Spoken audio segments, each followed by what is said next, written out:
नमस्कार.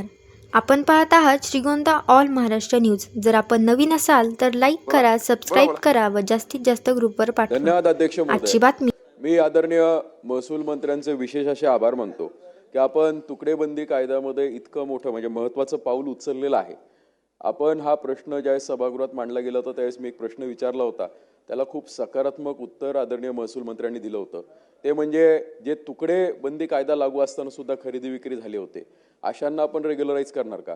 तर ज्यावेळेस हा कायदा पाहिला जातो कायद्यामध्ये एक गोष्ट लक्षात येते की नगर रचनेच्या अंतर्गत येणारा जो परिघासातला भाग आहे हा आपण घेतलेला आहे. पण आता माझ्या श्रीगोंदा तालुक्यामध्ये ग्रामीण भागात सुद्धा मोठ्या प्रमाणावर खरेदी विक्री झालेली आहे. तर या कायद्यानुसार तो भाग वंचित राहील. माझी आपणास विनंती आहे की ग्रामीण भाग सुद्धा याच्यामध्ये इन्क्लूड होणं अतिशय गरजेचं आहे. आदरणीय सोळंकी साहेबांनी जसं मांडलं की आता विकास फक्त शहरातच होतोय अशी काही परिस्थिती नाही. ज्या पद्धतीने आपलं सरकार काम करतंय आणि ज्या पद्धतीने रस्ते विकास चालू आहेत त्या मोठ्या प्रमाणावर जे काही स्टेट हायवेज आहेत, नॅशनल हायवेज आहेत, अशा ठिकाणी सुद्धा शहरीकरण व्हायला लागले, विकसीकरण व्हायला लागलेलं आहे. आणि हे होत असताना त्याला शहराची मर्यादा ओलडून हा विकास होतोय. त्यामुळे या रस्त्यालगत आपण काहीतरी आणायचं का हाही प्रश्न मी त्यावेळेस मांडला होता. त्यावेळेस मला सकारात्मक उत्तरही आलं होतं की आपण नक्कीच त्याचा विचार करू. SOP मध्ये कळवायला सांगितलं होतं, ते सुद्धा कळवलं गेलं होतं. दुर्दैवाने या कायद्यामध्ये तशी कोणती दुरुस्ती दिसत नाहीये. माझी आपणास कळकळीची विनंती आहे, हा कायदा उत्तम पद्धतीने आपण दुरुस्त करतोय, पण हा करत असताना जर खरंच याचा फायदा होणार असेल, कारण शहरी भागामध्ये मुळात जर येणेला गेला कोणता शेतकरी किंवा कोणता विकसित करणारा व्यक्ती आहे तर त्याला तुकडेबंदीचा नियम लागूच राहत नाही, कारण ते सगळं स्क्वेअर फीटमध्ये कॅल्क्युलेशन होतं. ज्या ठिकाणी फक्त येणेच होत नाहीत अशाच क्षेत्राला तुकडेबंदीचा या कायद्याचा फायदा होईल. पण ग्रामीण भाग आजही याच्यातनं वंचित राहतोय.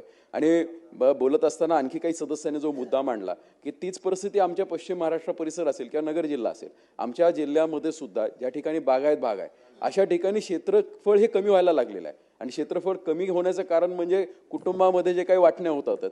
जर ही अशीच परिस्थिती राहिली तर आज सुद्धा अशी परिस्थिती की हिस्स्यावरनं आम्ही भांडणं मिटवतोय. म्हणजे आमचे जे काही जनता दरबार होतात, प्रत्येक जनता दरबारमध्ये असा एकही प्रश्न होत नाही की ज्यामध्ये हिस्स्यावरनं भांडणे झालेली आहेत. त्यामुळे माझी आपणास विनंती आहे की ग्रामीण भागाचा हा प्रश्न अतिशय महत्त्वाचा असणार आहे.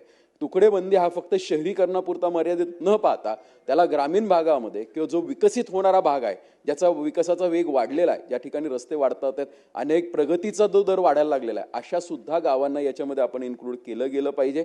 आणि हे करत असताना जसं मगाशी आमच्या एका सहयोगी सदस्याने सांगितलं की याला परत रजिस्ट्री करताना, कारण आमच्याकडे आता 2दा रजिस्टर हे काय म्हणणार की ज्यावेळेस त्यांच्याकडे भ्रष्टाचारामध्ये त्यांना ट्रॅप झालेले आहेत, त्यामुळे कुठेतरी रजिस्ट्रार लोकांवरती सुद्धा बंधनं आली पाहिजेत. हे सुद्धा आपण याच्यामध्ये मार्ग काढणं गरजेचं आहे. याला एक मर्यादा देऊन घेणं गरजेचं आहे. जर मुळात खरेदी खत झाले असतील तर पुन्हा एकदा खरेदी खतांसाठी जाण्याची गरज पडली पाहिजे नाही.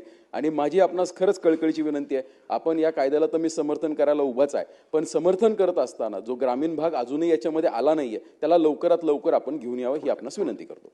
चला बोला.